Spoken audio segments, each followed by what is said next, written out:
Guess we're live. Yeah, man. It's been a couple weeks.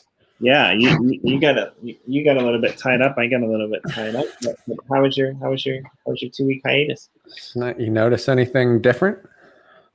I cut my hair 2 days ago.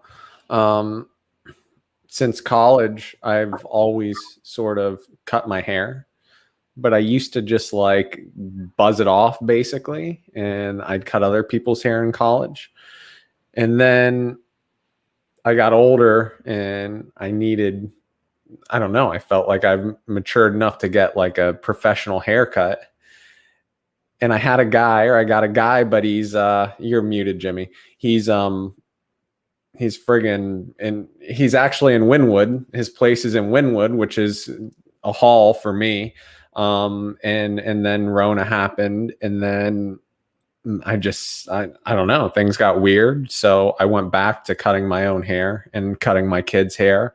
And I was like, okay, now that Rona is basically over here, I'm going to go get my hair cut again. But then I was just like, I got to schedule it. I got to drive out there. He might not be able to get me until next week. So I'm just going to cut it Memorial Day weekend. So boom. What do you think? I mean, I'm gonna have to watch the clip back. It looks pretty good to me. I don't. Yeah. I mean, the thought maybe new headphones or something. I didn't know. Where are you going with that? Yeah. Your hair though. What have you cut that hair in like 7 years? Do you cut it? Yeah. So I do it myself sometimes. When I get out of the shower, if it gets too long. It's funny because like when I was a high school student, I always wanted long hair because I thought it would be cool, but I could never grow it because like my hair is really thick, and so I would get like a massive afro. Yeah. And then when I went to university, like I found out that if I sounds weird, but I found out that if I don't use shampoo or I don't use conditioner like every day, like every morning and every night, that my hair doesn't like frizz up so much. It actually gets a little bit curly. So I mean, I would have you tried Afro Sheen? No, I haven't. So I would get out of the shower and I would like shake my head dry like a go all over the room. And like to this day when I do this, like the inside of my brain rattles. So that kind of explains a lot, I think. But as I got older, because when you get older, you have to be a little bit more cautious of your, I don't know, your cleanliness as a person, right? Like things aren't as fresh as they used to be. Let's just put it that way. So as I've gotten older, I've had to go back to it. But like Japan, the humidity in Japan is one of the probably worst countries in the world. Like it's comparable to Southeast Asia at times. And so when it's really hot and humid and rainy, my hair just like it frizzes and goes crazy. But yeah, like I don't generally cut it. I thought about cutting it one time, and like the missus said that's like one of the only reasons I'm with you. When's the last time you've cut it? Like personally, or been to actually a person? No, just like gotten it cut. I mean, every time you get your hair cut, it's personally, right? No. I mean, like, did I cut it myself or did I? No, I'm just saying the last time you've had a cut regard yourself or someone else. Yeah, so I probably cut it once every 3 or 4 months. I probably trim about this much off the bottom. Okay, so it grows. And you have, are you balding at all on top or? No, not at all. No. Okay, well that's good, right? I got that like the widow's peak. But yeah, but it's not. You're not thinning back there. No. This is not a comb over. Okay, well, you never know, because typically people who grow their hair longer, it's because they're losing it up top on the crown, so they pull that back and they hang on to that for as long as they can. And then the widow's peak ends up meeting that back spot. And yeah, I mean, my hair is really long, and like I lose a lot of hair actually. Like And so like when I'm in the shower, I actually use my hands and and pull it out so that it doesn't knot up, so that it doesn't dread. Because I could have natural dreads, but I don't want them. And like there's times where the missus will go in and she'll just be like, "Hey, you left a small animal in the drain again, right?" Because there's just like a ball over there. Like looks like it should run away, and I'm like, "I'm sorry, man," but like yeah, I mean it comes out, but it's natural. My college roommate, my college roommate, freshman year, like I had a private, it was like a private dorm, but I had a room, and then I shared a bathroom with this guy Mike, who had long hair at the time, and we shared a bathroom. So I'd go in the shower, and I'd see all these long hairs on the side of the shower. I'm like, Mike, what's going on, right? And one day his girlfriend was around. I'm like, what's with all the hair in the shower? And his girlfriend says he'll like pick it off and stick it on the wall. So he was doing hair art on the shower wall. It's kind of gross. But yeah, what was funny about Mike is I met him, we connected. He's a good friend of mine now. But it took about 4 months into the freshman year to learn that his girlfriend lived the floor beneath us in the same dorm. I mean, they say, self-discovery is the best. Yeah, man. I miss college. I do too, but I never really went that much, if I'm honest. I mean, I spent most of my time in college in the forest, like building teepees and climbing trees and iceberging, like on rivers after breaking. Can you put Morton's comment up on the screen? Yeah, that's right. I mean, it's like, hey. I mean, I'm not doing. College, I was ready by year 4. I was ready to like get out of there. I was over it, but going to party school like Florida State, it was a great time, right? It was like football games, it's partying, a lot of drinking. Yeah, you seem like a proper college boy to me. I mean, here's a story. So one day my buddy freshman year is like, oh, let's go to this like frat thing, this like rush. This is where you like rush for frats. And I was like, I don't know. And he's like, oh, free beer. So I go to this thing and I get drunk, and then I get pulled in. Like they give me a bid to be in their frat, and some frat. I don't even remember what frat it was. And I'm like, okay, I'm just kind of going along with this because they hype you up, right?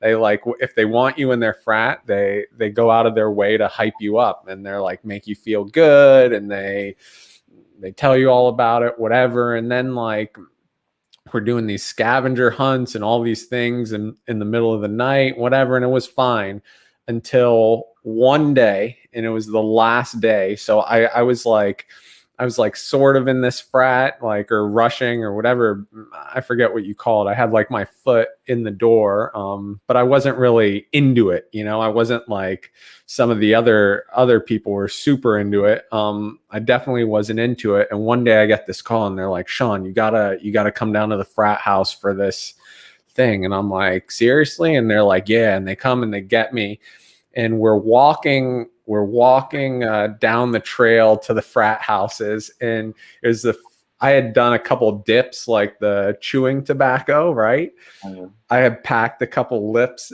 I guess that's what they call it. And for whatever reason, I want to take it like take a bigger pinch. And I took a real big pinch and like swallowed half of it. Okay. So this is on the way to the frat house. And then I get to the frat house, and I don't know what's going on, but I'm like, I'm sick. I'm hurting pretty bad. And I'm like, oh man, I got to go to the bathroom. And I'm like in the bathroom on the floor, and like I puke, I get it out, and they're like, Sean, you got to come out. They're like banging on the door, and I'm like, what is this? So I walk out, and they're doing this lineup thing where it's like all the frat brothers are sitting there, and they have all the pledges standing in front. and they're asking these questions like, who's the president of the frat house back in whatever year, and all these things. And these, I guess there was some book that people, like the pledges, were studying. Well, I hadn't studied it, you know, I didn't even really want to be here. And they're going, the frat brother's got a fish, okay? And if you don't get the answer right, he's smacking you with the fish. and I see my buddy Terrell right next to me. He got smacked with the fish. And then they come to me and they're asking me like, who's the founder of blah blah blah. I'm like, I don't fucking know.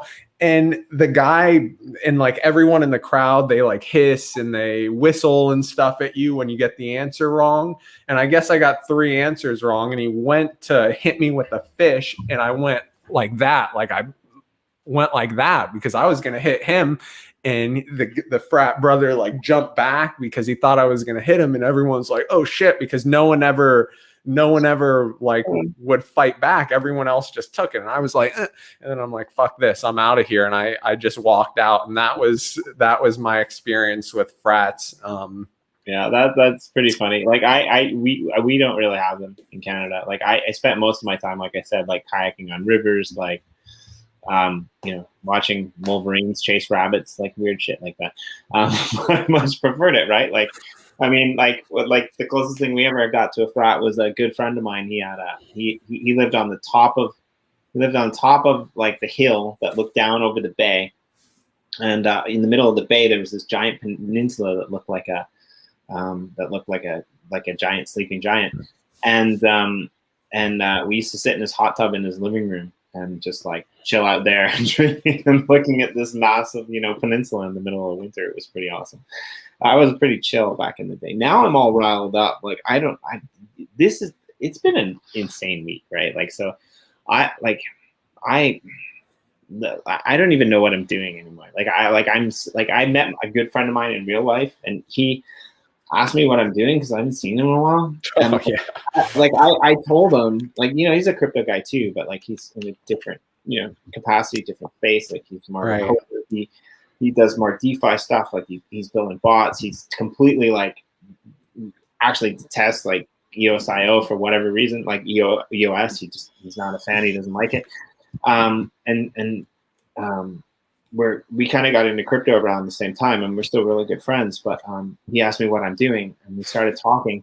And he's just like, dude, I have no idea what you're talking about. Like, I don't even know what's happening anymore. Our channel, like, he's just like, it was pretty funny. Like, that was pretty good. And but yeah, like, it's been madness, right? Like, Yoshi Drops came out.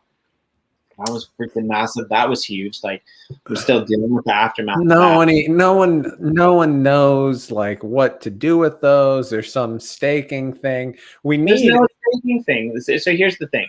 Or there's like, it's tied to Uplift World. No, like, so Yoshi Drops is a thing, right? And I'm just going to explain it very simply here, right? Like, just because you're my friend, if you were my friend, I'd just be like, you know, go read the website. Because like, here's the thing, right? So I get it. I really do get it.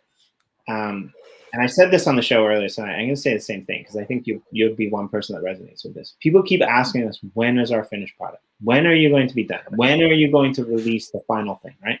And here's my answer, right? Here's our answer. Like, we are innovators in this space. Like, our plan is to build this and then build it more and then build it more. Like, if we ever finish, it's because we leave. And we're not planning on leaving, by the way. But like, our plan isn't to build a product and then like, go away. Our plan is to keep building because that's what we like doing, right? I would imagine you kind of resonate with the crypto writer side of things like that, right? Like you keep innovating. You were on the writing side.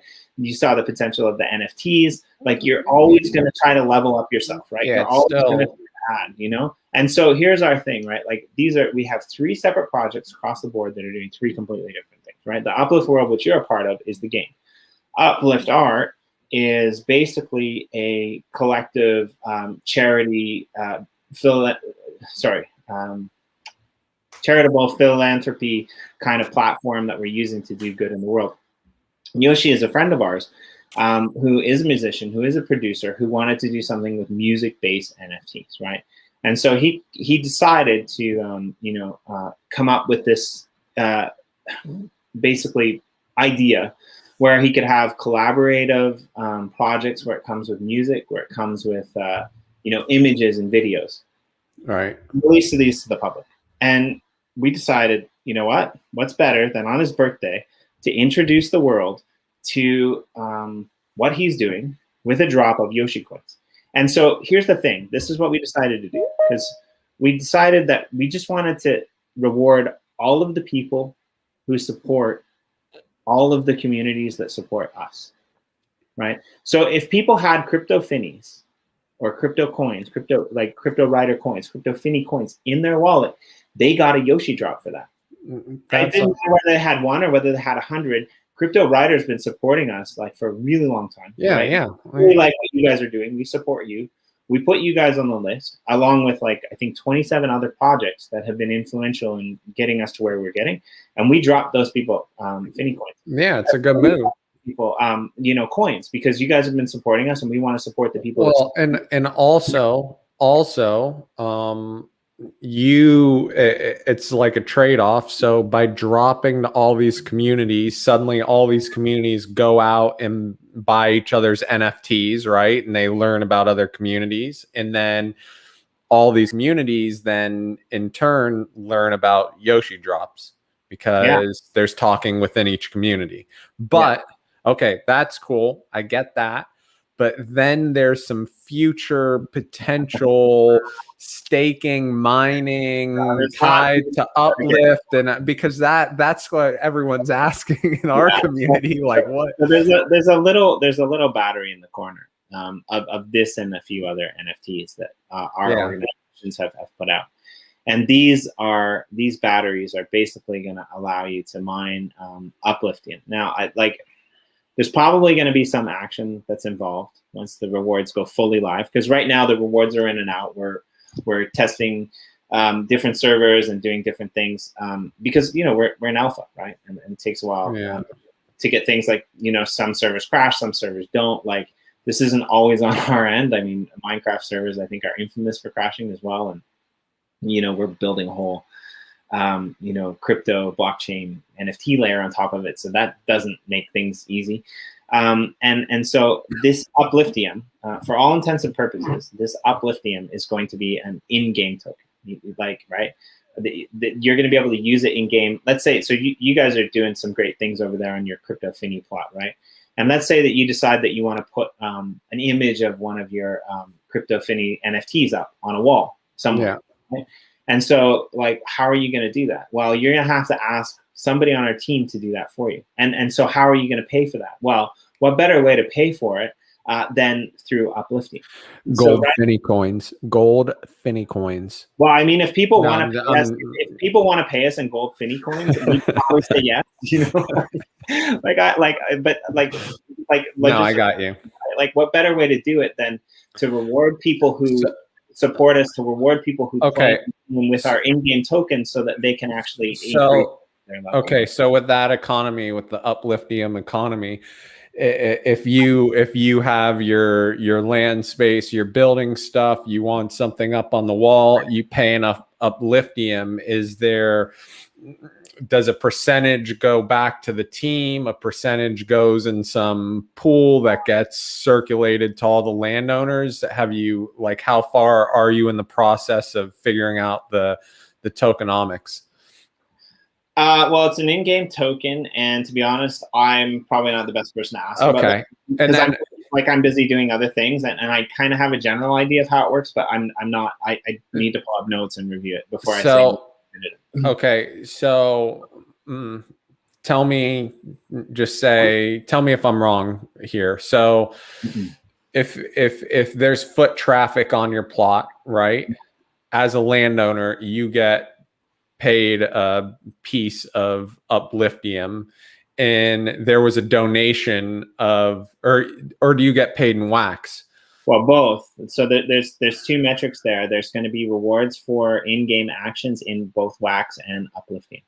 Okay. Right? And it's not only as a landowner, actually, or a builder. It's also as a person who is in there exploring, walking around.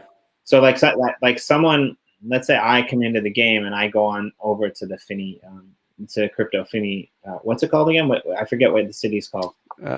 We haven't really given it a name yet. When we do the pack drop with the story, we're gonna have to give it a name. But the little slang name for it is Fin City. Right. Yeah. So the Fin City. So Fin City. Is that like fish where you spelled it Phinn? So no. Yeah, I was a big fish fan, believe it or not. Really? Yeah. So you were a fish guy, and Bonds was a deadhead, right? It doesn't surprise me that Bonds was a deadhead, to be honest. Yeah, he was a groupie. I didn't like follow them on tour, but I really liked okay. I was a big Dave Matthews fan. I mean, you look like a jam bander guy. Yeah. You know, our university actually had one of the best bands in Canada at the time. There was like 8 members, but and that's not saying much. Broke up. No, I'm kidding. Okay, but so let's go back to this, right? So let's say I go into Fin City in game, and I'm wandering around and I'm doing stuff. Like I might do something on your plot that might like reward me an NFT from you directly, right? And my QR code or something that I can find, I can scan, I can get an NFT. But at the same time, me just being there and wandering around, you guys are going to get like rewarded in Wax and Uplifting, depending upon the action that's happening in the game, and I'm also going to be rewarded in that. So with the rewards pool that we have for Wax, we've actually accrued 2 million Wax. Yeah, I know you got a donation, and then I'm assuming that. So there is a percentage of Wax that we accumulate that we keep using to fund to keep the rewards pool topped up. Which is from land key sales. Yeah, land key sales, some other. Okay, that makes sense. Like some of the Genesis NFTs that we release, some of those things as well. So Uplifting is going to be the in-game token, and so there's going to be ways probably to keep that rewards pool up as well. But it's less of a tokenomic thing with Uplifting because it's kind of an in-game use case type of thing than it is with Wax, because Wax is something that's above. And when landowners get a piece of that traffic on their land, is that like tracked by steps or if someone's flying or? The best thing that I can tell you is that there's a complex algorithm that is based on a multitude of factors. Okay. Now, one of the there's a few factors that are involved. So a few of the factors are actually how many people are playing, what they're doing, where they're going, what's happening in the game, and there's an allocated amount over a set time period that then is being divvied out and dispersed. So you could potentially perform the exact same action on two days that were a month apart and be rewarded in a slightly different sum, right? Because it's really complicated, right? So this is one of the problems that we have. This is one of the questions that we have. We actually feel a lot. It's because some of our rewards have went out already. It's yeah, I did this and my friend did that, and he got rewarded more than me because I have more stuff than him. And we're yes, but maybe your friend's build was awesome and more people were going there and nobody was coming. Our builder, because our builder, Stel Smith, he reached out to me and he's like, "Oh, did you get Upliftium or Wax or whatever?" He got a nice little bonus, I guess, whenever you tested out the whatever you call the thingamajig. He got a nice little bonus, so that was cool. And if you're building, do you get a bonus, a reward for building? So I think there's been some talk around that, and again, whatever I say here will only be speculation. So I can't say, because I'm I'm the content guy. I deal with trying to write content and figuring it out. And so I deal with communities, I deal with that other kind of stuff, but the geniuses on the back end, Tuttle and Flo and some of these other guys that are on the back end, they're Dennis as well, they're actually actively working on bringing together these models that actually work. And so like, I mean,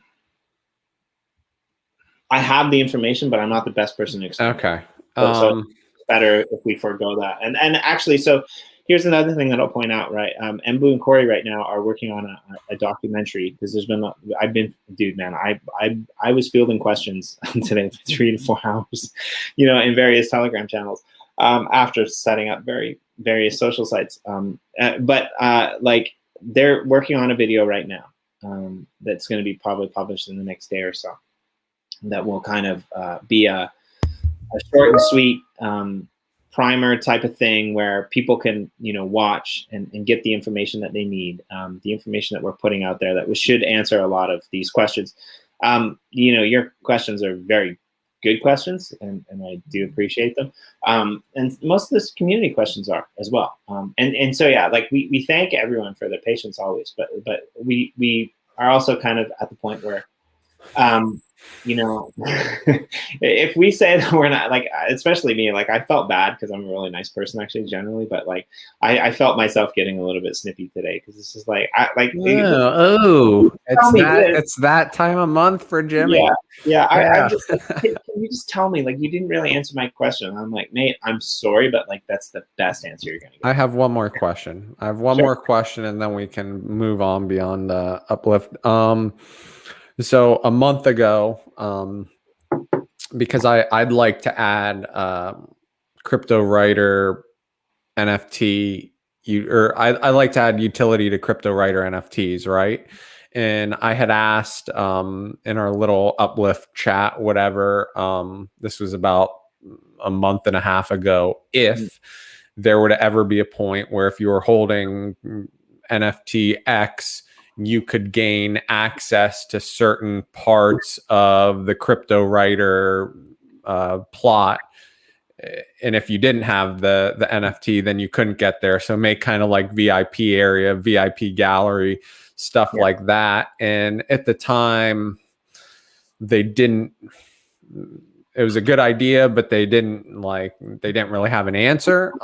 Is there any news? Because someone in our chat said they're working on stuff like that, or Metaforce, or someone has someone.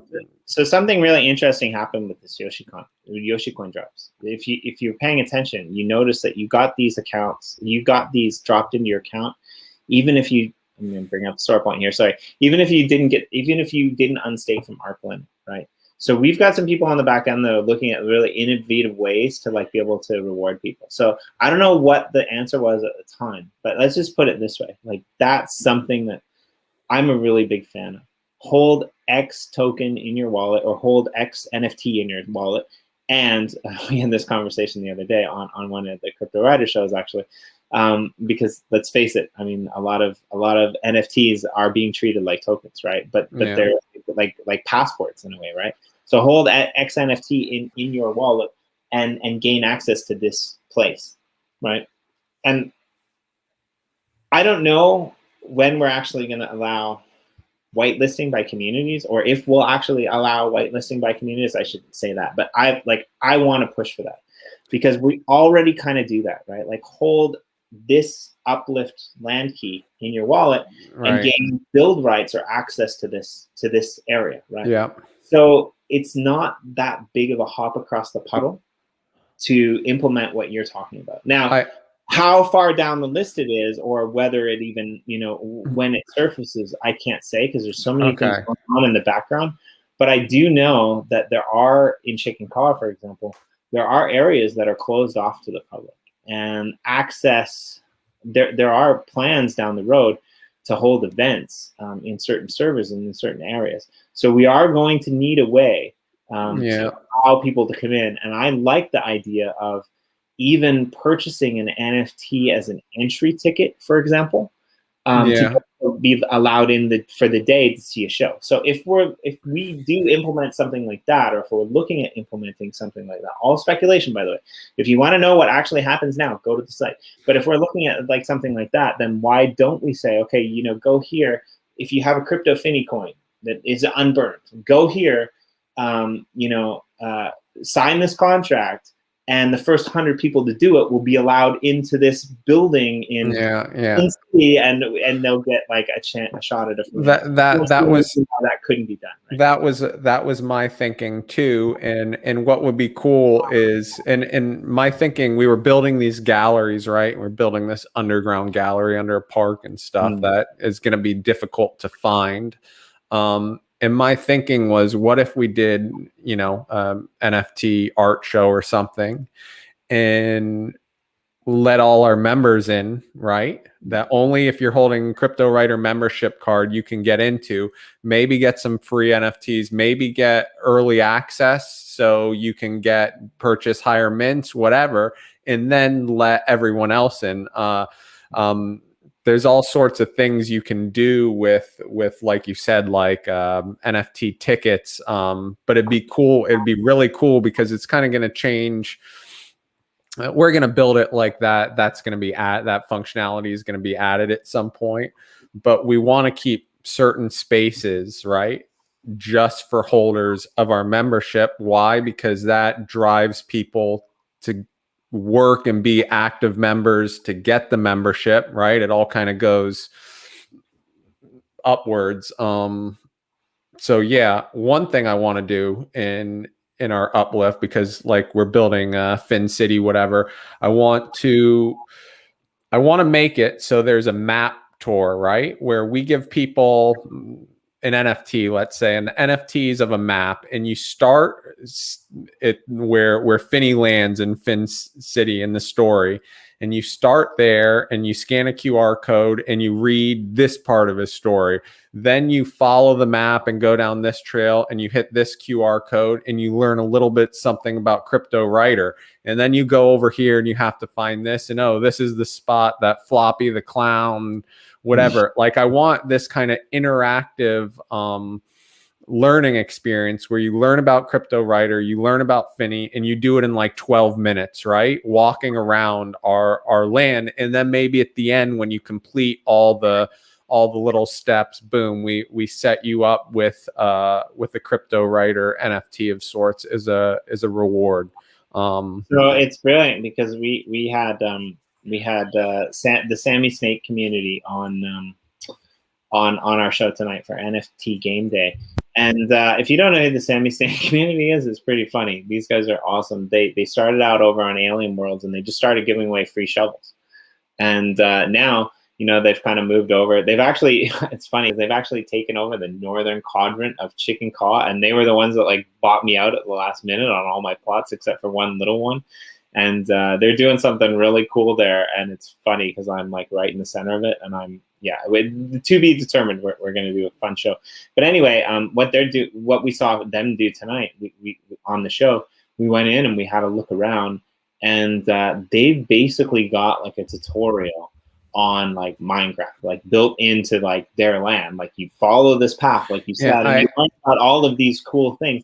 And like when they said that, I'm like, when they showed us that, I was like, that's brilliant. Like a museum, a walkway. Like I remember you saying that earlier, that's what you wanted to do and have that story, like that gamification of in-game. That, I mean, screw school, man. That just send kids to Minecraft and let them learn about biology by walking through the human body, right? No, I think, I don't know if it was you. I think it was you when I was saying, why not like school, your history class should be like a PS5 game, right? Like a PlayStation game where you're like in this immersive experience, learning about things as you go. And maybe you can get in a fight outside a pub or something along the way. But how cool would that be, right? That's where it's funny because I was telling you this story and I wasn't paying attention to the comments, and Nerd King, he was on the show, and just like our tutorial he made, he's shouting it out too. So yeah. When I was wondering when we were gonna do this to the edge of obscurity, I went to the Uplifters channel to see if your show was running late, and it had just completed. And when I was kind of skipping through to hear you ramble, there was one point where I guess it was Nerd King, or they were explaining, they had all the little signs kind of on their all the little bricks that had like instructions or something. I came across something.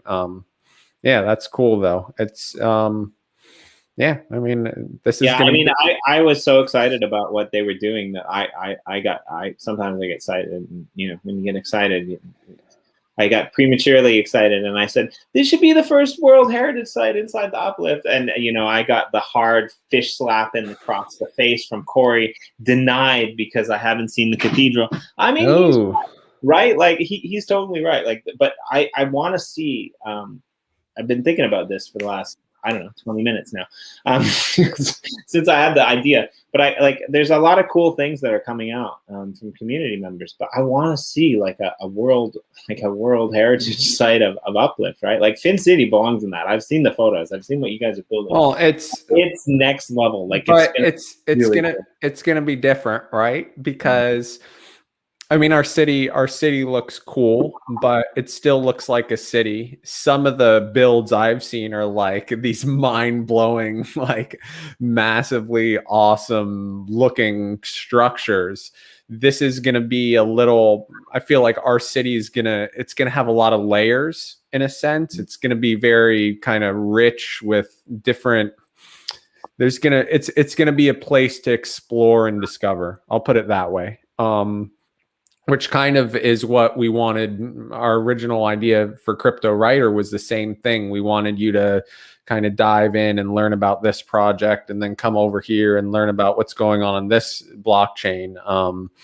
But yeah, we want it to be like really kind of immersive and so many different places to explore and different corners and learn and grab NFTs, all that stuff. So one of the first original, like one of the first meetings that we had, as our official double date, meet and greet, what was about the crypto roundtable that Corey and I host on Thursdays on your channel. And we thought, like, how cool would it be,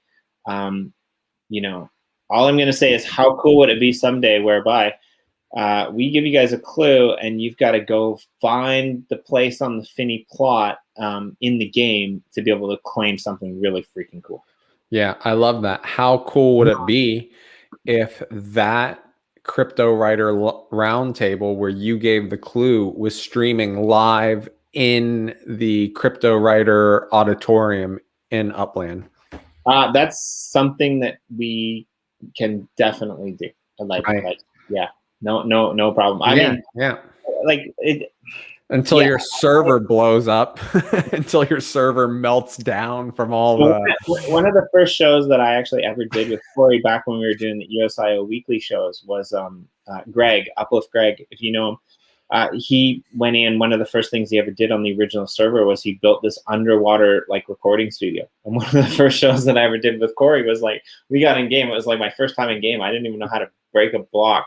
And we were underground. And he's like, yeah, just follow me up the stairs, like through this water. And so that's something that would be really cool. The only issue with that would be, I guess we would have to force all of our guests to like buy a Minecraft account and like get into the game, which I wouldn't do. I'd just be like, yeah, I put a placeholder, like one of those cardboard cutouts that says Daniel Keys, is here, for example. That was a good one. If you haven't watched that back, I go back because I really enjoyed that.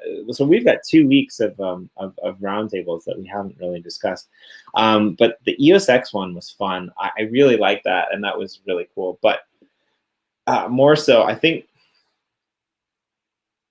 my favorite podcast, definitely Roundtable, but one of my favorite podcasts to date was yesterday's Roundtable. We had an all-star cast of like amazing minds that were basically, saying some really cool things about like what happened with Eden.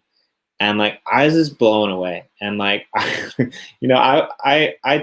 tried to be quiet as best as I could, but it was hard for me because when I see these amazing, ingenuitive people, these people who I see openly critical of EOS at times, but still using EOS IO stuff like software, like Luke Stokes coming back to the community and saying, is our chance to govern, right? Like great builders like Boyd, who like 3 or 4 of the people, John Boyd, who 3 or 4 of the people supported for his next project. New up and comers like Felix. I mean, go back and listen to like the way that Felix spoke. Like, I really hope to see him again in one of those, because he's just carries himself with such charisma. David Shear, who's doing some awesome stuff, like, and of course the winner. Wait, who'd you just say? Who'd you just say was doing? Sorry, Mark Shear. Mark, not David. Come on, Jimmy. Sorry, Mark Shear and Chris Barnes, who of course won the whole thing, and the one I enjoyed taking the piss out of the most, because I've never actually met him, and I'm kind of a fan of his writing, and then just meeting Lovejoy. Lovejoy, yeah, that was great. Like, he's Lovejoy would be great on this. We need to bring him on as a guest, because Lovejoy and I hadn't talked to Lovejoy, like, because he's written for Cryptowriter. I used to talk to him more, but he got swept away with Eden, and he's doing podcasts for us. But I hadn't talked to him for a while, and I wanted to touch base, and we ended up going on like a 4-hour, like a bender. We went on a bender, and we definitely went to the edge of obscurity with that conversation. Shout out to Lovejoy if he's out there. But actually, like, one of these days, you didn't congrat. Hold on, Jimmy, you haven't congratulated me yet on your new haircut. Sorry, no. On my induction to Eden. Oh, right. Yeah. Sorry, I didn't like. You can make a bid on the #1 mint Sean Ballent Eden member NFT. It's going. There's a ton of bids. It's going for like 1.4 EOS at the moment. You can have. I might just bid for it and just send it to you. I might win the bid and just send it to you, just so you can have in your collection. I might just go throw like 5 years behind it, just because I feel bad, and I'm like super stingy with my NFT purchases. Do it. Hey, if you're listening, you have an opportunity to own the Sean Ballent Genesis Eden member NFT for probably under 2 EOS. Like, it was super fun, and so here's the thing. I wanted to do this. I'm having problems with this roundtable, to be honest, because I wanted to do this roundtable because I thought it would be fun. But now we're getting to the point where this is a good problem to have, by the way. But we're getting to the point now where these roundtables are getting so good that I think we're going to have to start cycling topics at least monthly or bi-monthly. Like, I think we're going to have an Eden topic monthly or bi-monthly. I think we're going to have a BP topic monthly or bi-monthly. Because you need okay. So good, right? This is what I want. Okay. I want you to do an Eden, do Eden as a topic, but have Adriana on there, and then have some of the, like, someone like Lovejoy, Luke Stokes on there, because they've been battling it out back and forth on Twitter. So that's, that creates real discussion, because I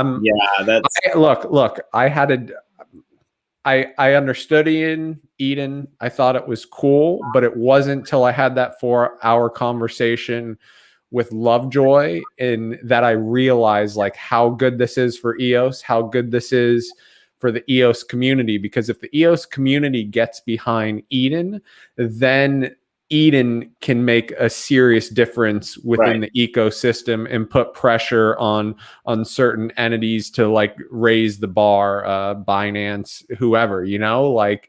And that's something that's really interesting too, because it seems that, like, there seems to be a small group of dissenters, a small group of critics, who wants the EOS Foundation, and I think they're annoyed that what they started a while ago with the EOS Foundation, because there was an EOS Foundation before Eden, kind of gotten overshadowed.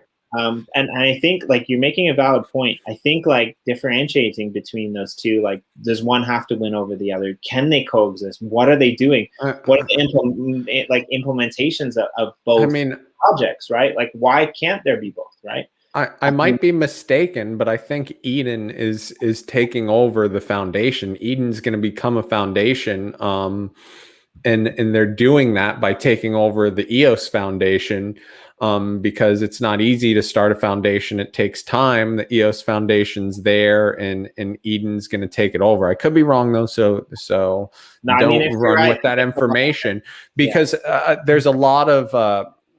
I think Adriana, a lot of the issues she has is because she doesn't fully understand it. I thought I knew it, but then I had the conversation with Lovejoy, and then I really got it right.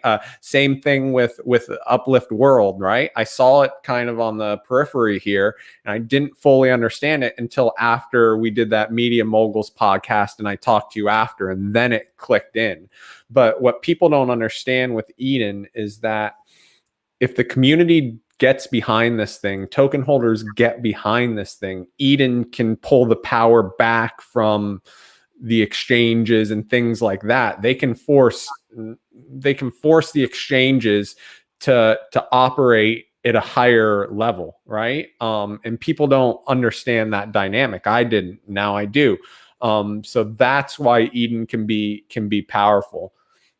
I mean, I think I'll run sometime. I'm not going to run anytime in the near future. I'm way too busy for that. And that, like, obviously, I probably need to get at least a beard trim because it's getting pretty bristly here. I don't. But, do you think this vape is hurting my chances in Eden? I don't know. There's a lot of very buttoned up people in Eden, but I do think EOS needs the media, the creative, the marketing side. I heard was it Felix, I think, said he ran kind of on marketing, but didn't really have a hashed out plan. Yeah. So, and I think Brandon Lovejoy, he wasn't even supposed to be in there, and he just ended up in there at the last moment to make the numbers work. And yeah, Felix kind of ran out on marketing as a flush plan. And I think it was, was it John who there was a lot of great comments by a lot of great people, but John who kind of mentioned that like the one thing that was interesting to note was that people were kind of coming in with like, oh yeah, I'm just going to let the community decide. And I thought that was like, it's interesting, right? Like community advocate. I'm totally going to be the person who just goes in there without a plan and wings it, because that's kind of what I do. I mean, that's what it seems though that the people that are going to have an advantage in advancing are people who they're not just talkers, they're doers, right? They've done something already. They've delivered on something. That's important. Also people that have, people that are just kind of recognizable, people with good perspectives, like level-headed. I don't know. It's a fascinating experiment. I do think it's going to be hard for someone to show up off the street who hasn't been around for, over a year, who hasn't built anything, to just say, oh, I want to do this, this, and this in advance, especially when they're going to be in the same room as people who all know each other and kind of know each other's histories.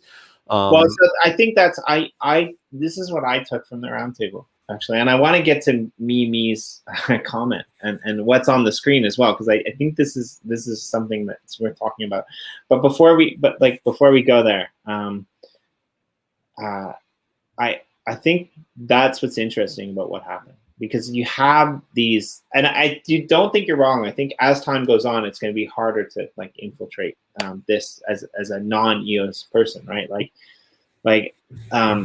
And what's interesting is, I thought what was the most interesting about it was like there was a lot of people who rallied behind John's power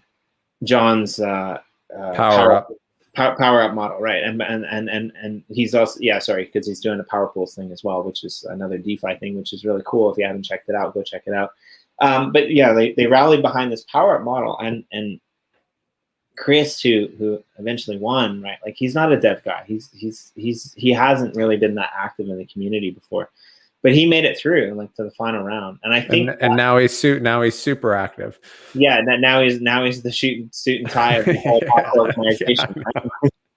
So like it'll be interesting to see like and here's where Adriana herself might actually have a valid point, right? Because right now what happened with these elections were mock elections, right?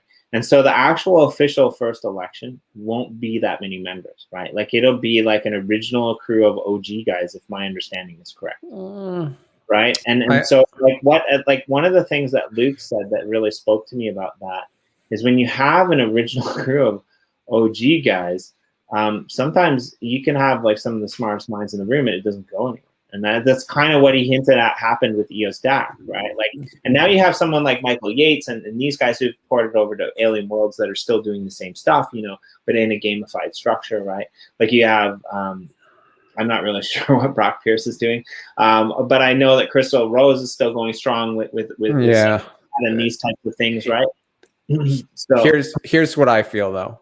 Again, it's gonna come down to, are you someone who can or has shown a history of delivering, right? With Boyd, yeah, you know, when Power Up, when the model switched to Power Up, all of a sudden, boom, they had their tool. It was there. It was ready. People were using it. Okay. Yeah. A lot of people in the EOS community or in any crypto community, they talk about doing stuff. They talk about big things. They talk about, you know, building something and it's going to blow up, and it never does. Okay. Yeah. So at the end of the day, you got to be someone who has proven that you can deliver. People like Anchor or Gray Mass, right? That wallet's the best, you know, account creation, user experience on EOS. Same with Wombat, right? These are people that have delivered things. Right. I'd say 85% of the people that are running in the Eden elections have not really delivered on anything that people use. Or, you know, it's tough though, because crypto is it's people experimenting with things, and sometimes you build something and it's 5 years too early, right? I've seen that happen in the past too, where these people, super smart, great ideas, but the network wasn't ready for it yet. So no one used it, and then they couldn't get funding, so they move on someplace else. But yeah, the Boyd thing, it's because people are using it today, right? And when there was a need, they stepped in and they built something. And that's what this network needs, right? Or that's what the ecosystem needs. It needs these tools and these ways to get funding and whatever. And obviously it needs a great community-driven publication that publishes quality content like EOS Writer. Yeah, and I think that's one of the things that I really always have respected about you guys. And it's funny because I actually scrolled through my comments to read this out, because this is one of my comments, you know, at the end of my time today, where I kind of had to unplug and, you know, rip some, you know, ebby flesh from its shell for dinner. But here's what I like about what you said, because this is my exact feeling, right? And in response to what all these questions that people were asking, like, why won't you give us the answer? Why won't you tell us what we can have next? My response was, remember, we don't do the empty promise thing. Like, we realize things when ready, and we release things when ready, and we let them speak for themselves. We understand you want to know what's going to happen, but we prefer to build models for change than promises for future value. Thanks for patience. And I reckon all those that are out there that trust in us will be happy campers. Now, like, if I was just to read that and not know who we were, I'd probably say bullshit. But I mean, we, like you said, like, we have a track record. UpliftArt has a track record, right? Like Uplift World has track record. And so my thinking on this is that you're right? Like John from Boyd has a track record. Like, even who was the other one that I really liked in the running? I always mess up his name. Mark, somebody who, I think his name was Mark. He built the Tippet bot on on Twitter. Yeah, Mark Stare or something like that. Yeah. I like him as well a lot. Like he's got some really cool ideas around like permaculture and greening and stuff like that. So but yeah, like I think you're right. Like I don't think you're wrong. But I kind of want to go back to this hostile takeover. It happens all the time, right? It does, but at the same time, it's my personal opinion that being hostile towards a hostile takeover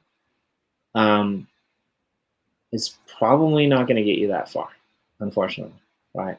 And it's interesting because we kind of have two paradigms or two kind of situations that we can look back on and we can see, right? There's this thing that's happening right now with the EOS Foundation and Eden, but precursor that to what happened with Hive and Steam.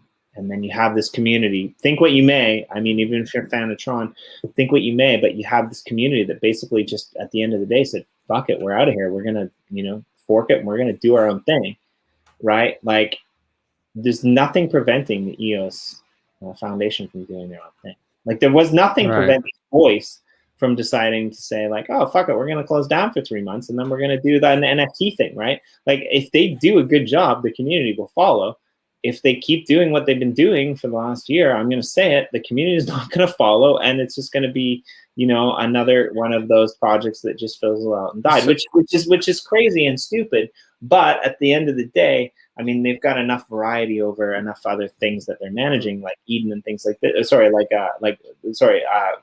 Bullish and things like this, that it'll be okay. But like at the end of the day, the community is only going to follow what makes sense, and you can only give empty promises that don't materialize and then break promises that did materialize. I'm not going to say anything else. If you want to rant about it a little bit, feel free. No, but it goes to my point, right? So let's say the community completely buys in to Eden, right? Like right now, there's no community, or before Eden, there was no community organization, foundation. So let's say the community would never fork, even if the network was falling apart, because there's just not any organization, right? Now, let's say Eden's successful and the whole community, all the token holders get behind Eden. Then if block producers or whatever aren't raising to that level, there is the threat of a fork. And who's going to follow who, right? The community is going to follow Eden. So Eden can dangle that out and hope that this BP, whatever, makes the necessary adjustments. They can put pressure on BPs now to raise, to make the overall network better, where right now BPs are, some of them are just collecting, they're not doing anything for EOS, and they're collecting block rewards. Well, and I like John's idea, like beyond the implications that he mentioned it in like 2 weeks ago on the EOS X hack roundtable, where he basically said, like, maybe what should happen is, like, for these big like decisions that like people are worried about, like the community not having a representation from the block producers, then maybe Eden has like a vote or a veto or something. They can come in and say, like, there's potential there. I was gonna cut you off there, because I was gonna say, like, there is. Hold on, before you cut me off, I put in the private chat, why don't you release one of these Finney coin links to the wild? Sure. If you're listening, remove the plus signs to retrieve the Finney coin. Yeah, so like, I'm not cut you off, but I was gonna cut you off and say, there actually is no reason to fork EOS.io. Sorry, EOS, because it's EOS.io. But at the same time, when I let you finish, I get what you're saying, right? Like, there's nothing preventing them from coming out and releasing their own chain, which is kind of in a way what Telos did, because they didn't approve of the governance model. How far any of these chains will go. But like you said, right, like Dan being back in the community is pretty big for a lot of people. Like a lot of people that had given up, are now coming back, like, to be because this is the thing, people want to be listened to, right? Like, the only reason you and I go on here is because we want people to listen to us. I mean, in real life, they're just like, what are you doing? They're like, what's this weird NFT stuff? Like, what? Like, I want a real gold watch. I don't want a Finney gold watch. But you don't understand the value of this Finney gold watch. You know, I love it. Jimmy. So Sean, here's what I need to ask. So last time we met, I burned 3 Finney coins. Okay. And you sold another 4. No, I didn't actually. I haven't sold any since that. That little selling spree. I think I sold. Yeah, I've only ever sold 2 in the existence, and they were on wax. Yeah. Well, they're back. The wax ones are back up to almost $200, or they were before the price of wax dropped. It's crazy to see them like in waves. The value goes up. I think it's kind of a supply demand type thing. I mean, the problem with like this is a problem that like this is a problem with the Finney coins, right? Because they might potentially be one of the most liquid tokens on the market. Right? Like if I need wax fast. Yeah, I see what you're saying. It's like, okay, one of the most liquid NFTs that you can cash out for. It's like my coins are stuck moving, like my wax is stuck moving from exchange to like somewhere where like some drop that's gonna sell out in 3 minutes is gonna go live in like, you know, in like 10 minutes. It's like, what am I gonna do? Oh, he's a cutie. It's a she. It's a she. Okay, fair enough. She's a cutie. I'm like, what am I gonna do? It's like, fuck, this is really painful, but I really want like a pack of these NFTs. So fuck it, like $20, like 20 wax below like the lowest bidding price. There goes a Finney, right? And it's like, and there's been a couple times, like maybe not a couple. There was one time where I actually put it on the market and it didn't sell, like, and the drop sold out, and I went in right away and like pulled it off. I'm like, no, I'm pulling that back. I'm keeping that. Bonds has sold every NFT he's received from us, and it doesn't bother me, except that it's Vaughn's doing it.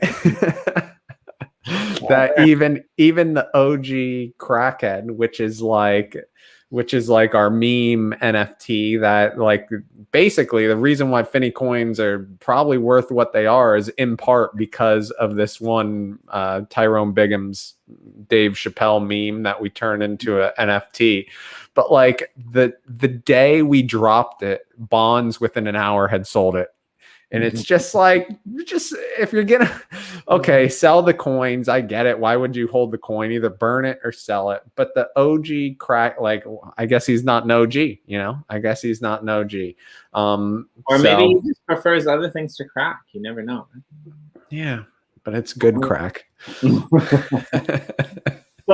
back to my question. I haven't burned anymore. And I'm not going to burn any today. I might burn some next week, but you know, I'm out of my element. It's just set up stuff. Are you going to burn one today? Are you going to let her fly? You still haven't burned one yet, right? No, someone has to gift me one to burn. I'm not burning our own. I'm not burning our community supply of coins. That's for sure. Actually, I do with my membership. I think I got airdrop. Yeah. Everyone. Okay. I'm willing. You want to break the cherry on today's episode? Let me see if I can access it first. And I want to forerun this because I know Sean well enough. I know Kenny well enough. I know all the people who are like on the Cryptowriter team, and I know them to the point that I know ourselves. And I want you to understand that they don't necessarily like I don't get land in the Uplift. Right? Like Cryptowriter got some land in the Uplift. Like I don't personally get land in the Uplift, right? Like, and I'm assuming it's the same thing as you, right? Like, because you just said that, you know, like you don't necessarily like, you don't just create your own coins, right? Like these coins were created as a business model for the community, right? Like you don't just get to take whatever coin you want, right? Like we don't just get to take whatever land we want, whatever NFT we want. Like, I'd like there's 16 people here, and they must love us because they're still here after 1 hour and 2 minutes, even though I'm supposed to go for 45. But like, I've recently realized that like people just tune in for a random 45 minutes, and that's maybe the meaning of the show. They're like, hey, I've been here for 45 minutes. I've done my duty. I'm out. And then like new people come in, right? Like, that's happening. So Yeah, you can pull one up, share your screen. Like I'm gonna be ticked if you get the if you get the Japanese ninja Finney. Yeah, but first I got to figure out how to sign into my other account. You're gonna be pissed if I get the Japanese ninja. Yeah, I want the Japanese ninja gold Finney. I'm trying to think what my. You would think this. This is interesting, and I can't really say this, but we have so we have an idea that we're planning on, that we're working on. It's a collaboration between a couple different projects that I'm working with, and it's something I've actually been pondering involving you with, Sean. Ooh. Because I think that there might be a really cool potential here to see, because you've mentioned this a couple times as well. It's interesting to see the difference between Wax and EOS when it comes to Finneys, or when it comes to NFTs, right? Like Wax obviously is the leader in the market. They have the first mover advantage. But at the end of the day, where will the value lie? Will the value lie in EOS because EOS becomes stronger? Will they differentiate themselves? Will they put different metrics to work for different platforms? Will some platforms prefer other things, right? And so I think what you guys are doing, where you've released them on both, is quite original. Yeah, except it got us unverified on EOS. Are you serious? Yeah, because what we were doing is not in the spirit of NFTs, according to Atomic. They didn't really realize that the coins were actually different. One said Wax, one said EOS. The reason why we were doing it is not to trick people into buying the same, like a mint number one of the coin on EOS. The mint numbers with the gold coins don't really have that much relevance because you burn them, right? To get your Finney. Just to make sure that we don't get I'll make a phone call just to make sure that we don't get unwhitelisted, but I'll drop your name and tell you that this. Yeah, I mean, it's my feelings are this. My feelings are when they say we don't feel it's in the spirit of NFTs, and they did say they give us our verification back on EOS when we showed more diversity. But like, for instance, we just did a behind the pixel drop from this awesome artist, Stephen Lotus, and it's one original piece of art to EOS membership card holders, right? And one separate original piece of art to Wax membership card holders. With Crypto Finney, we wanted it to be a dual chain thing to try to drum up some NFT excitement on EOS. Now, every Crypto Finney is unique, right? Unique from each other on both chains. You're not going to find two of the same Crypto Finneys. And on the back of the cards, it's labeled EOS Wax. I don't know why don't we let the market decide? I mean, I can be a little bit critical on this as well, because here's my take on it. I mean, I don't know if this is actually true or not, but I've been involved with a couple projects that have dropped NFTs on EOS, and it doesn't go anywhere. It hasn't went anywhere. Like, there's been a problem, right? Like, it took a long time for it to take off.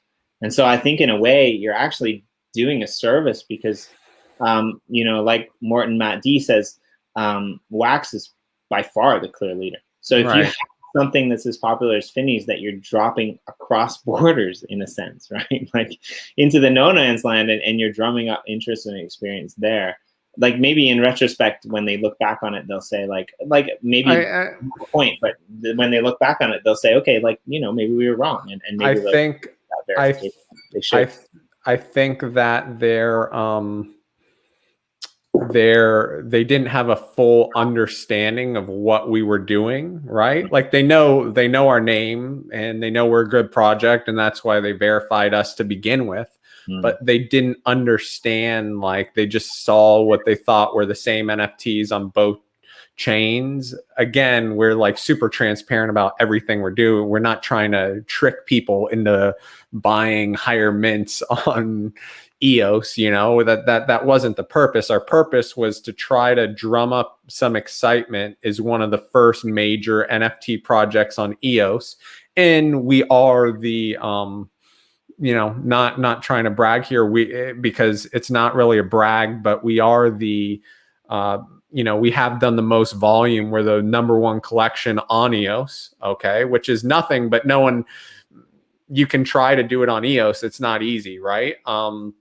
We've also in the process, and this is what they definitely don't understand, in the process of launching these on both chains, we have this Wax community. Our Wax community has all been onboarded to EOS just to build collections on that chain too.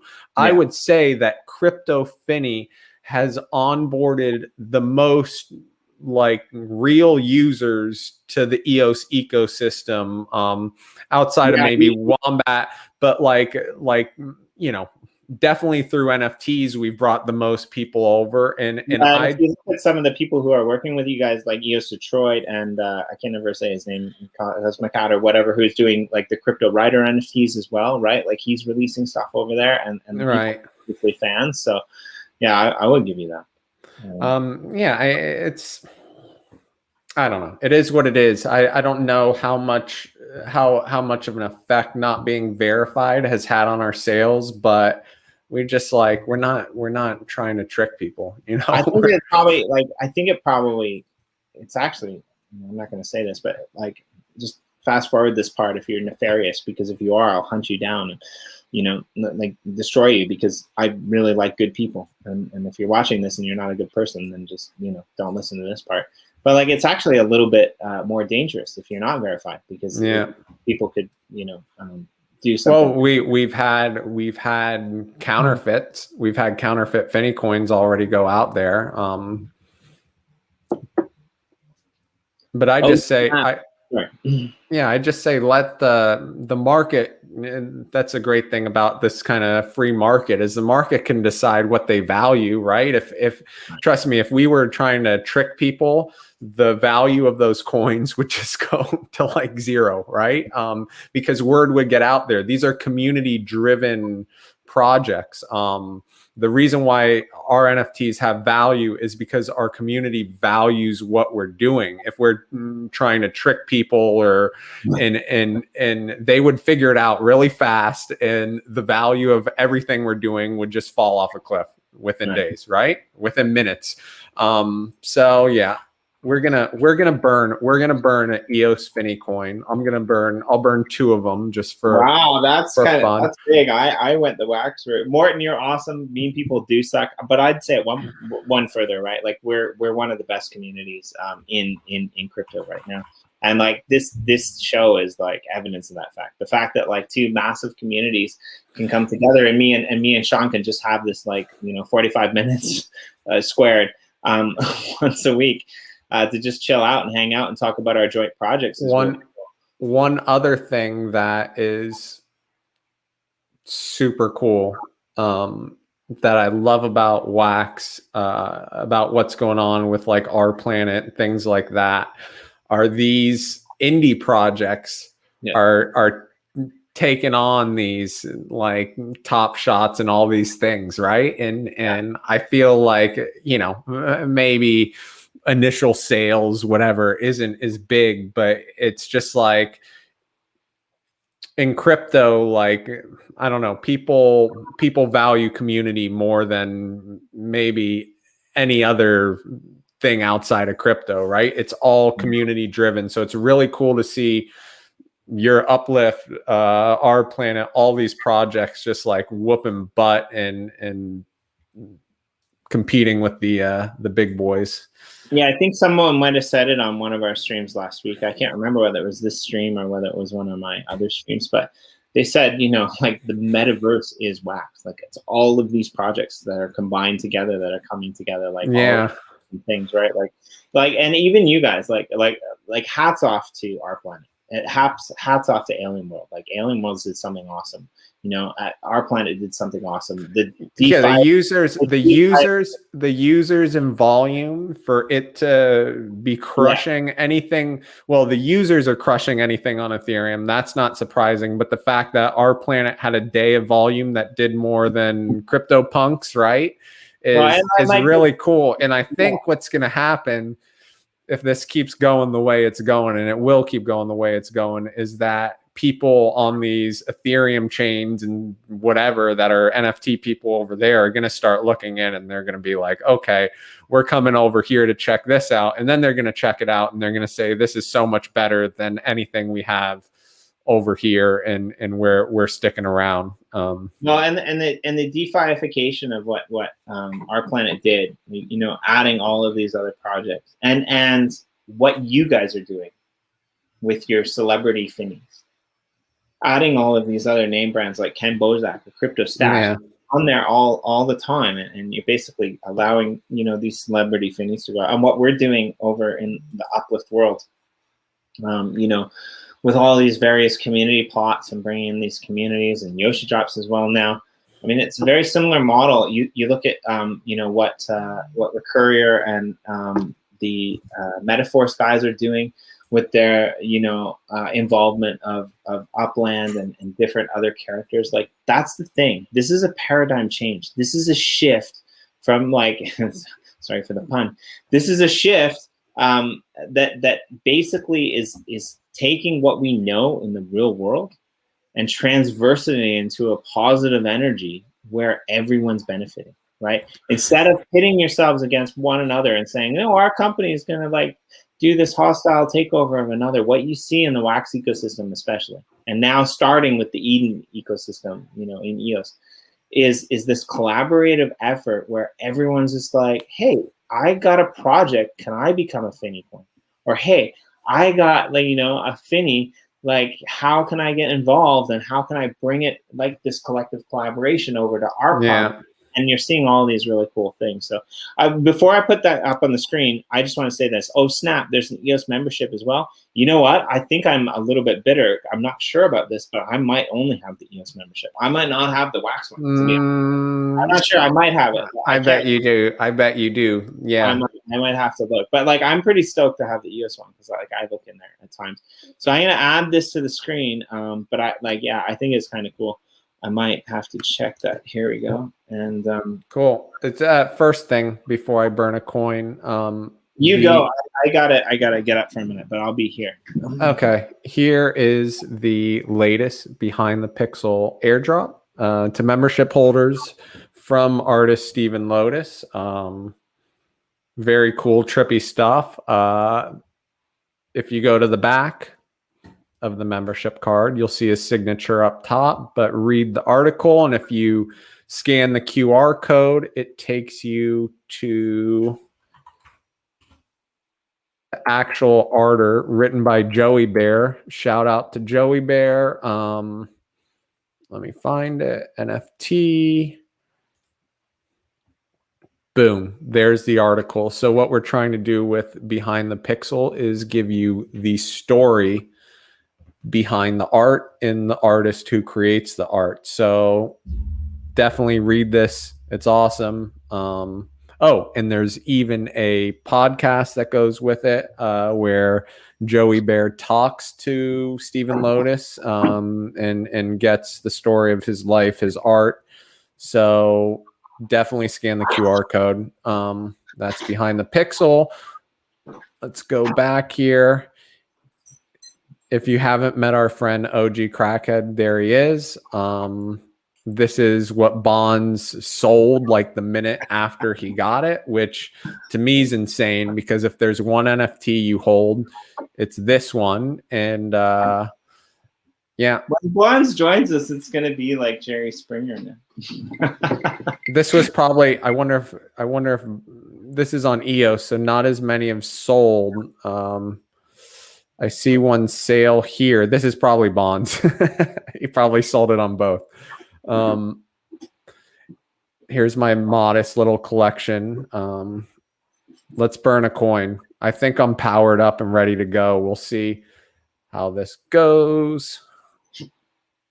Okay, I'm stoked. Let me get back because, like, I was pretty stoked last week about it, but I've never burned an EOS one actually, so first for me. Let's see here. Let's see. I guess I got to refresh this and see what I got. Here he is. It's your standard, pretty standard Iridium. He's got a hat, nice stash, the orange watch. Not bad. Let's do one more. Don't become an addict, man. Fiending. Did you see the Fiending for Finney competition? Any of those? I might not have. No. You haven't? No, maybe not. Oh my God. We'll visit that really quickly after I burn this coin.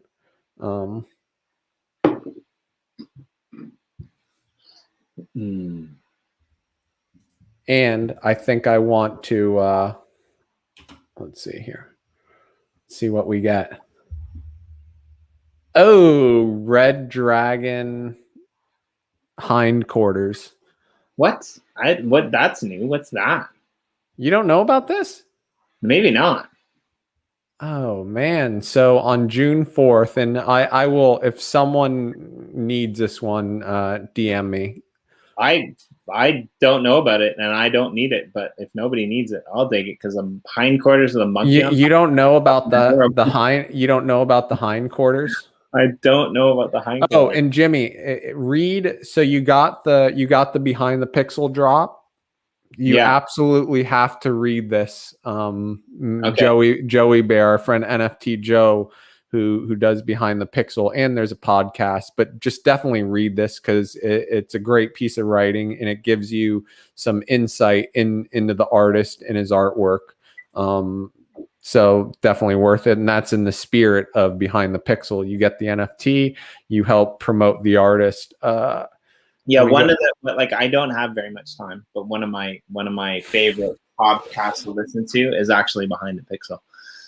Joe does a great job, and those artists are awesome, and it's really cool. I highly recommend tuning in to, Yeah. What was I gonna say? Where is it?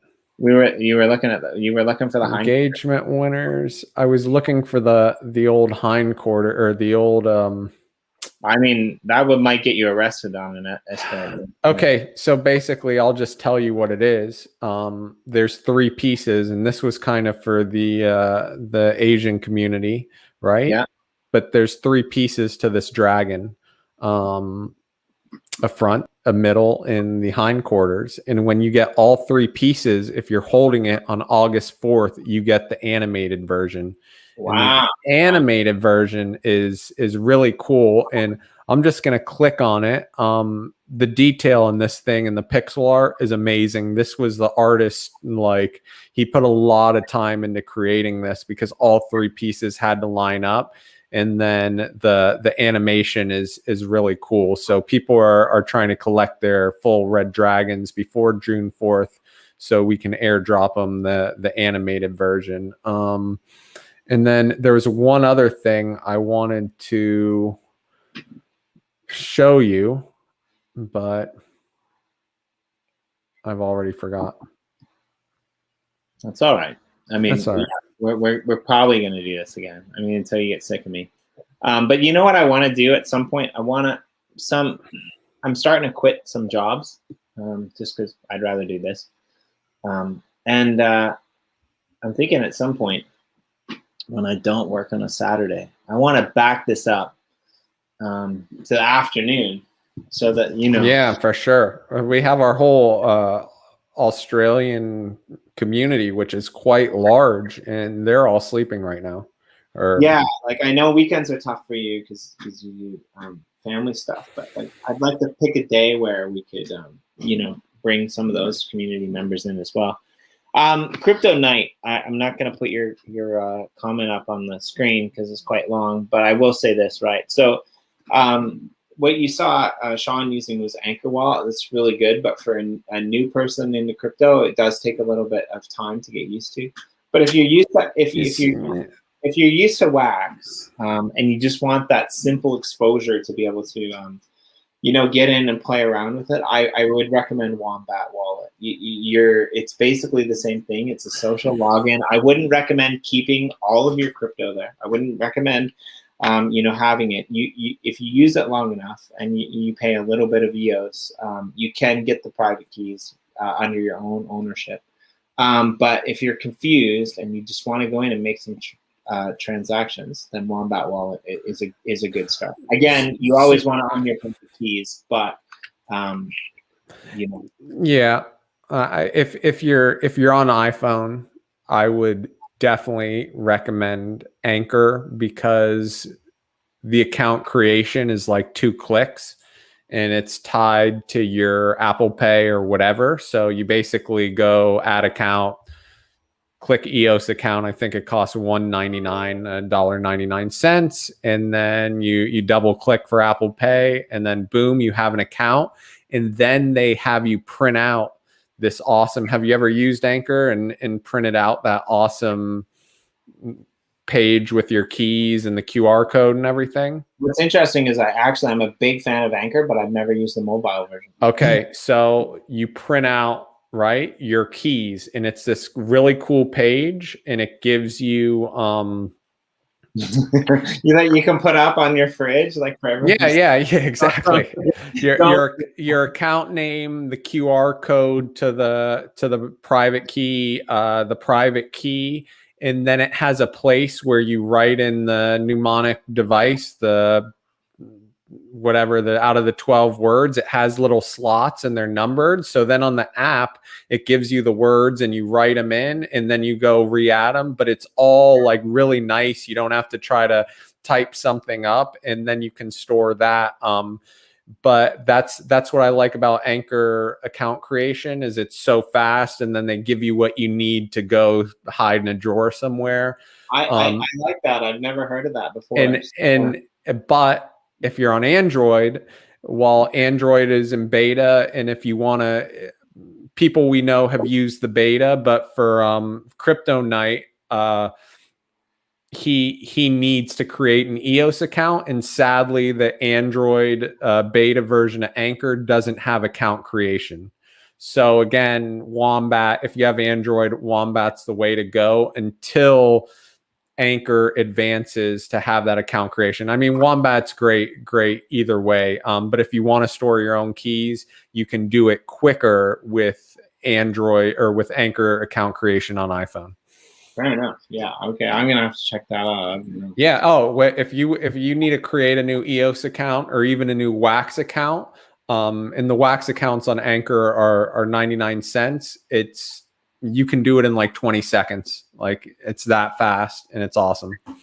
Yeah, and so Martin, if you do have a Wombat account and there's a fee attached to it as well, or a time period attached to it as well. But yes, you can get your own keys.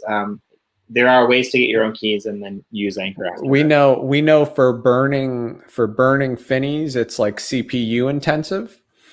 But people have told us with Wombat that even though it's non-custodial account, they pay the 99 cents a month or whatever it costs for Wombat Pro, and that gives you enough resources to burn those coins and get your Finneys. Also, the latest update on Anchor Mobile allows you, like, it's really good. If you run out of resources, it'll just charge you per transaction. It quotes you per transaction, and you can just accept that. So I'm not sure, but like I used to use Boyd's EOS Power Up and use the auto feature and put some EOS in my little Power Up pool, and then set it to automate that when I'd run out, it'd use that. But that might not be needed when you have, and I don't think it is when you have the Anchor now, like Anchor Mobile, because if you run out of resources, it just quotes you a fee, and you accept that fee and pay for the transaction. And it's because it's quoting you a fee, it's more efficient than setting parameters in EOS Power Up, like how much CPU you want to use to power up, because it's quoting you a fee just for that transaction rather than trying to automate it with EOS Power Up. So user experience on EOS is definitely getting better. Just waiting for Anchor to provide account creation for Android, and that'll be a game changer because so many people in crypto use Android. It's interesting to me because usually usually Android is much faster than Mac, so that's kind of an interesting turn. Yeah, I think again, I Apple. think so Dan built like Block One's wallet. Remember when Block One was releasing a wallet? Well, I totally forget. Like that's okay. Block One was going to release a wallet, but they like released. I remember. Like that was like forever ago. Instead of just releasing like a package, like a wallet that you can just download and use, they did this open source thing where they put out a bunch of tools for people that then come in and like create a wallet out of it. And I think that's what Anchor is. And because Dan built it for iPhone, I think that's why the iPhone version came out first. Well, I mean, it's about time. There were some great wallets out there back in the day. I mean, Scatter was great back in the day, until they didn't get any funding anymore. And now it's just an absolute mess. And like, I still use it for certain things. Why? I use it for, actually, it's funny because the things that I use it for are non-EOSIO based. Right, because they had support for Ethereum, they had support for Tron, they had support for Bitcoin, and I just like I don't want to deal with moving that stuff, and so I just I just still use it. Yeah, because like the amount of Tron that I have is like if the world implodes, I won't be thinking about the Tron that I. Okay. Makes sense. Yeah, Anchor's just feels way faster, and Scatter's not supported anymore. So like, it's time to move on. The problem is a lot of the applications, they don't all have Anchor. Some of them are still using the antiquated Scatter type thing. I think actually. I'm not even going to say because I could be wrong, but I think like I'll say it. So here's the thing, right? Like a lot of other wallets. Yeah, that's what I was going to say. So Scatter tech. Like if you have a Wombat in your browser, in your pop-ups when you log into a site, it'll show Wombat in place of Scatter. And I think Token as well is based off of Scatter. Yep. But I think they've like adapted it and built it up above the base of what Scatter used to be. So I think okay. But I'm not sure. But what we haven't done yet, and we should do this. We haven't done the gratitudes. So. Okay, drop the private chat. In the private chat, I put the link to our Telegram. Someone was asking, is this info on the writer pages? Can you shoot that link out there? I will shoot that link out there, but it's actually in the YouTube description below, I believe. Oh, okay. All of the links are below. Yeah, those of you who, everyone's probably pretty familiar with our community, but if you're not, our Telegram group is a lot of fun because we play a lot of poker for Finney coins and a lot of games for Finney coins and do trivia for Finney coins, and it's a good community. And we need to ask, like, Bonds isn't there like censoring our chat or turning it off and putting people in timeout. Like I'm some week just gonna do a back-to-back with you and Bonds and like Sean said. like the thing is like cut you off after 15 minutes and then like flip the Bonds and then cut Bonds off after 15 minutes. That'd be a fun definitely need some moderation. I can't keep up. Look, I can't keep up with Bonds. He is. Oh, I love Bonds. He's great. He can talk me under the table any day. We both love these guys. This is a new feature of the Uplift World where you can whitelist players or people to your account. And I had this empty Braille plot that I wasn't building on, and Darren from the Graffiti Kings, London Graffiti Kings, kept annoying us about something that we're actually joint working on, which you're not being very helpful, by the way, Sean. Wally World. We're working on this new art server, and we had a problem with Winwood, which was the best name ever, which actually Sean came up with, but we can't actually do that because of IP right issues. So I had a really good one. I had a new ulterior spelling of it, and Sean said, "Well, we can't do that. I mean, it sounds like a guy beating off, and now I can't get that out of my head, even though it was the best thing that we came up with." Winkwood. So, yeah, how about Winkwood? Winkwood. Yeah, well, he's been. I might that might actually Winkywood. Winkwood might actually. No. What about the Winwood with the two N's?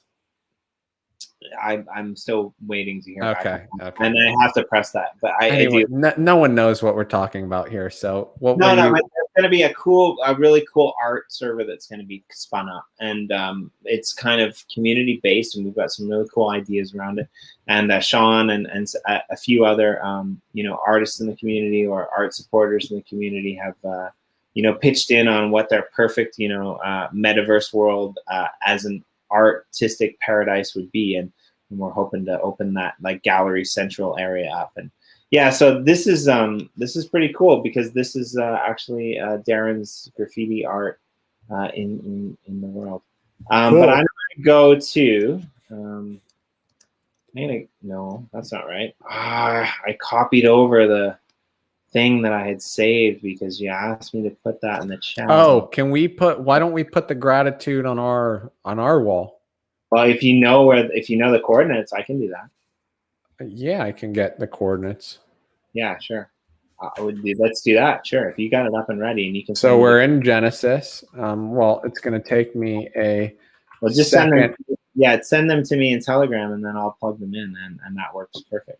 Yeah, let's do that. I actually haven't been over the very first one. I think I have off control, so I'm not sure. Yeah, we'll get there, and then it'll okay. 1100. All right, I dropped them in the chat here. I dropped them in the private chat. Okay, sure. Okay. you can share it. We don't care. No. I'm not laughing about that. I'm laughing about the fact that that's fine. I'm not gonna probably end up inside of a wall somewhere. Let's try. Oh yeah, you need to give it an altitude. Give it an altitude. Yeah. So one of the funniest things was Darren. He actually kept getting lost, and I'm not a gamer type of person, but he kept getting lost, and I was trying to get him whitelisted my account, and I'm like, okay, I'll just teleport you to me, and I happened to be 500 feet in the air. And I teleported it to me, and he just showed up right in front of me, and then just fell from the sky to his death, and it was really, really funny. So there we are. It's coming together. Look at this. You. So let's see. Where am I headed here? I'm guessing this is where you guys are. Maybe to the man. Your computer's slow. It's the stream, I think. Go right. Or no, I think this is the rail plot, so I think that you guys are in here. Right there. Yeah. Yes, we are. It just needs a wake up. Corner of the. Yep. You guys are in the top corner of the Genesis. So yeah, it just takes a while to render. Yep. You want to head to the left a bit to find our little Okay. Our little park and little. Yeah, it's running the stream. I like it. So kudos to whoever said I don't touch a Mac. Yeah, if you're gonna do Minecraft, you might want to stay away from Macs. Why? I'm on a Mac and mine flies. Are you on a desktop? No, laptop. Do you have a MacBook Pro or something? I have a MacBook Pro. It's really not that great, but I honestly can't do some of the stuff some of the other PC gamer people can do. But I'm on a pitiful. What is that? The state? That's kind of cool. I like it. The stadium coming along. Well, that's where our wall is. I really like the street lights. That's a really nice artistic touch. That whole street light thing. That's very cool. So where am I going for the wall? Walk around that left side, that trail to the left. I'm gonna walk because let's skip the street. Okay, well you're going to the right, but that's okay. Sure. It doesn't matter. This way? No. straight. Yeah. Okay. That's one hell of a speed bump you got there, Sean. Hang a right. Follow this trail. Oh, nice. I like the grass path work. That's some nice. Cut to the right. Yeah. Okay. Yeah. This, Walk. this is Turn to the right. There's this does that hold up? This is really nice. Hey, hold on. Walk forward a little bit, just so you see how it looks like the ground's missing in places. Yeah. Go and look down. There's a gallery in there that's being built. You want me to go down or not? I don't think you can go down that one. There's There might glass. be a trap door, right? Yeah. But all around, like if you turn back around the other way. There's a gallery here. Okay, that's yeah. Cool. That whole park is a gallery underneath it. Oh, I like this a lot, man. Like, cool, yeah. Right? This is your gratitude wall. Yeah. There's also a little book there. But let's start. And do it. I want just start like way right. Turn right. Go Straight. right. No. So see those thin, the 1 brick wide, those tall pillars like on the side there? Yeah, I got your it. screen. Go to the top. Yeah, one of those. Okay, I think it's funny that you already have your signs placed there because I'm gonna have to destroy it. Let's see.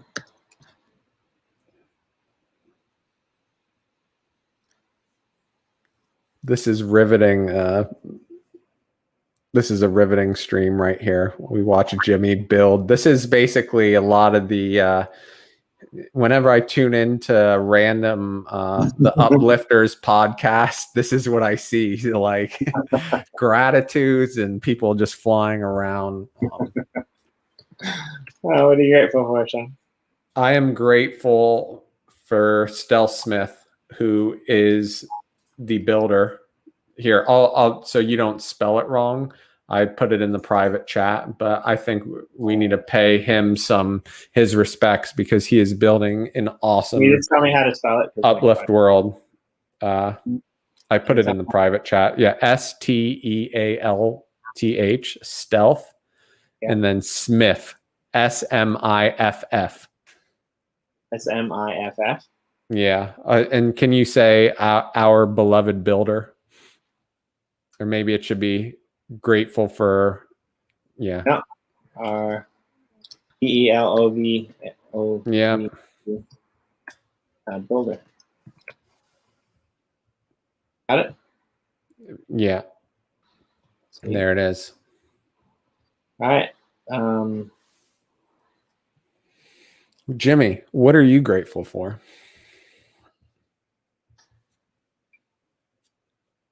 Jimmy D's nuts.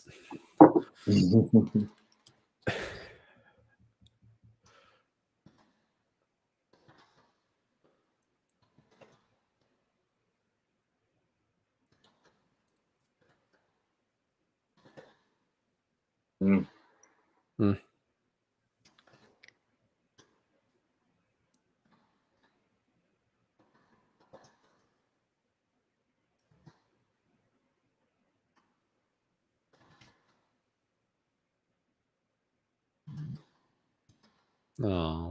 Oh, it's touching.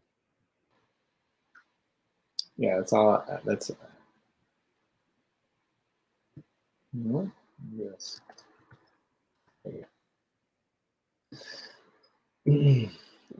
Bi-monthly. The other day you told me you want to do it bi-weekly, and I'm like, you're like, I don't have any time, and no, I didn't say bi. You said bi-weekly though. You meant bi-monthly, but you said bi-weekly. Yeah, I did. You're right. I did do that. I had a chuckle to myself because you were like, I don't. I have a really busy week. Maybe we need to do this bi-weekly. No, well, actually, I wasn't thinking about bi-weekly. It was just like you're one of the people. Oh, check out the apartment he built. Sure. Just that way. This way, follow the path. I like this. This is cool, man. I really like it a lot. This path, right or left or straight? Keep going straight. Okay. those. Like, I always say this. I always say, like, I don't have any time and I need to wrap this up. But then I get going with you, and I can, like, you've got a bladder the size of a freaking elephant. Walk down that path. Walk it to the right. Just assuming that elephant's straight here. Yep. Hang a right in that yellow archway. I'm just assuming that up, down, around. Wherever you want to go. I just thought it was cool. He just built this. This is pretty cool. I like it. Level 1. You can just check out the room. Check out the first rooms. Hang a right or a left. There's rooms on each side. I mean, I could make babies in that bed. Yeah. There's a lot of baby making beds in this building. Go back out. I want to show one more thing. Yeah, that's awesome. I mean, probably I would choose this one because there's more nature. But the apartment view is pretty good. I like it. Yeah, go back down the stairs. Yes. And I'll show you one other cool thing that ties into our story. Go out. I'm like, I'm just like, sorry. I like. See that building right in front of you, or it was. Turn around. This one. This one. Yeah, that one there. That's the one I want you to go in. I love these speed bumps. That's awesome. I mean, who drives on a highway like that? Go in, you mean go up these stairs? No, those aren't stairs. Follow the trail around.